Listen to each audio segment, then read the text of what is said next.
வணக்க மக்களே, சற்று முன் வெளியான செய்தி ஒன்று விளையாகிறது. அதிமுக தனித்துதான் ஆட்சி, எடப்பாடி மீண்டும் பேட்டியாம்.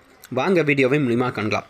அதாவது அதிமுக தனி பெரும்பான்மை வெற்றி பெற்று தமிழகத்தில் தனி ஆட்சி அமைக்கும் என்று சேலத்தில் எடப்பாடி பழனிசாமி அவர்கள் மீண்டும் அமித்ஷாவுக்கு பதிலடி ஒன்றை கொடுத்துள்ளாராம். அதாவது தமிழகத்தில் தேசிய ஜனநாயக கூட்டணி வென்றால் கூட்டணி ஆட்சிதான் அமையும் என்ற ஒன்றிய உள்துறை அமைச்சர் அமித்ஷாவின் ஆரம்பத்திலே கூறியிருந்தாராம். இது அதிமுக பாஜக கூட்டணியில் சலசலப்பையும் ஏற்படுத்துதான். இதற்கு பதிலளித்த அதிமுக பொதுச் செயலர் எடப்பாடி பழனிசாமி அவர்கள் அதிமுக தனித்துதான் ஆட்சி அமைக்கும் என்று கூறியுள்ளார். அதன் பிறகுதான் பேட்டியளித்த அமித்ஷா, தமிழகத்தில் கூட்டணி ஆட்சிதான் அமையும், முதல்வராக அதிமுகவிலிருந்து ஒருவர் தான் போகிறார் என்றும் அவர் கூறியிருந்தாராம். அது எடப்பாடி தான் முதலமைச்சர் வேட்பாளர் என்று கூறவில்லை. இது பாஜக அதிமுக இடையே கூட்டணியில் மேலும் குழப்பத்தையும் ஏற்படுத்தி வருகிறது. சட்டப்பேரவை தேர்தலில் தான் 2026 அதிமுக பாஜக கூட்டணி இணைந்து தேசிய ஜனநாயக கூட்டணி வெற்றி பெற்றால் தமிழகத்தில் கூட்டணி ஆட்சி அமையும் என்று மீண்டும் பேட்டி ஒன்றில் அமைச்சர் அமித்ஷா அவர்கள் உள்துறை அமைச்சர் அவர்கள் உறுதியாக தெரிவித்துள்ளாராம்.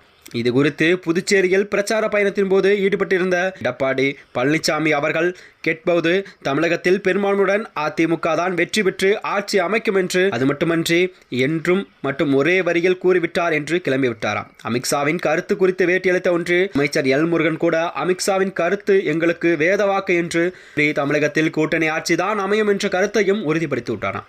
இதனால் என்னவோ அதிமுக பாஜக கூட்டணியே பிணைப்பில்லாத தொடர்ந்து குழப்பத்தையும் ஏற்படுத்தி வருகிறதாம். கூட்டணியில் ஆட்சிதான் என்ற கருத்தில் பாஜக தலைமை உறுதியாக இருக்கும் பட்சத்தில் தான் அதிமுக தனி பெரும்பான்மையுடன் வெற்றி பெற்று தனித்து ஆட்சி அமைக்கும் என்று எடப்பாடி பழனிசாமி அவர்கள் கூறியிருந்தார். சேலம் நெடுஞ்சாலையில் நகர்வாரித்த விநாயகர் கோயில் அருகில் சேலம் மாநகர மாவட்ட காவல் அதிக புதிய அலுவலகத்தையும் இன்று அதிமுக பொதுச்செயலர் எடப்பாடி பழனிசாமி அவர்கள் திறந்து வைத்தாராம்.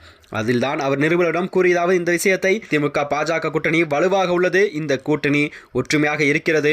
2026 ஆண்டு சட்டமன்ற தேர்தலால் இந்த கூட்டணி மிகப்பெரிய வெற்றி பெற்று திமுக தனி பெரும்பான்மையுடன் வெற்றி பெற்று தனது ஆட்சி அமைக்கும் என்று கூறியிருந்தாராம். இது மட்டுமின்றி 2027 இன்னும் 8 மாதங்களே இருக்கிறது. இதனால் பல கட்சிகளும் இன்னும் சிறு சிறு கட்சிகள் கூட எங்களுடன் கூட்டணி வைக்க முடிவு செய்திருப்பதாகவும் அவர் கூறியிருந்தாராம். அது மட்டுமின்றி பிப்ரவரி மாதத்திலே தேர்தல் அறிவிப்பார்கள். அப்போது பல கட்சிகள் கூட தங்கள் கூட்டணியில் சேர வாய்ப்பு இருப்பதாகவும், தேர்தல் நேரத்தில் பலம் பொருந்திய கூட்டணியாக எங்கள் கூட்டணி திகழும் என்றும் எடப்பாடி பழனிசாமி அவர்கள் கூறியிருந்தாராம். பேட்டியின் போது அவரிடம் தமிழகத்தில் அதிமுக ஆட்சி அமையும் என ஒன்றிய உள்துறை அமித்ஷா மீண்டும் கூறி பற்றிய கேள்விக்கு பதிலளித்த எடப்பாடி பழனிசாமி அவர்கள், அதிமுக தனித்துதான் ஆட்சி அமைக்கும், ரைட் என்று கூறிவிட்டு ஆளவிட்டால் போதும் என்று சென்று விட்டார். அவர் அமித்ஷாவின் மீதான பயத்தின் காரணமாகத்தான் தனித்துதான் ஆட்சி என்று ஒற்றை வரியில் கூறிவிட்டு சென்று விட்டார் என்பதே அரசியல் பார்வையாக பார்க்கப்பட்டு வருகிறது. மேலும் இதுபோன்ற வீடியோக்களை தெரிந்து கொள்ள நமது சேனலை மறக்காமல் சப்ஸ்கிரைப் செய்து கொள்ளவும். நன்றி, வணக்கம்.